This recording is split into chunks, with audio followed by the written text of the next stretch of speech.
خان صاحب ناحق جیل میں ہیں، خان صاحب کو پولیٹیکلی موٹیویٹڈ کیسز میں رکھا گیا، خان صاحب کی میسز کو پولیٹیکلی موٹیویٹڈ کیس میں لگا، اس کا کوئی ثبوت نہیں. ہم تو کہتے ہیں آزاد عدلیہ آزاد منش ججز کے سامنے رکھو، ہم جانے عدلیہ جانے. وہ عدالت دیکھو کیس نہیں لگا رہی، 16 مہینے سے وہ نہیں ہو رہا. پھر آپ کہہ رہے ہیں کہ ہم کوئی فوٹو سیشن کے لیے وزیر اعظم کے پاس نہیں جانا چاہتے. ہم چاہتے ہیں کہ ہم نے کہا ہے کہ سیاسی مسائل سیاسی حل اس کے لیے ضروری ہے، سیاسی حل ہو، لیکن کوئی سنسریٹی شو کرے، گڈ ول شو کرے اور ہمبلنس شو کرے، آگے بڑھے.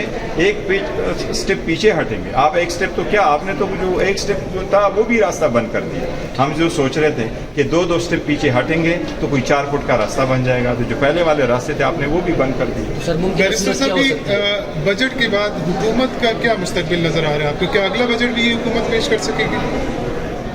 دیکھو ابھی تک جو کیوں کیا یہ تو بڑی ناکامی ہے، آگے دیکھتے ہیں. میرا خیال ہے پاکستانی عوام بہت خوش قسمت ہے، تو انشاءاللہ تعالیٰ کوئی بہتری. عمران خان کو لائے جانے کی اطلاعات تھی رات کسی اسپتال میں بلایا، میں نے کہہ دیا سر یہ اطلاعات میرے علم کے مطابق یہ فیک تھی، لیکن ہمیں کچھ بتایا نہیں گیا.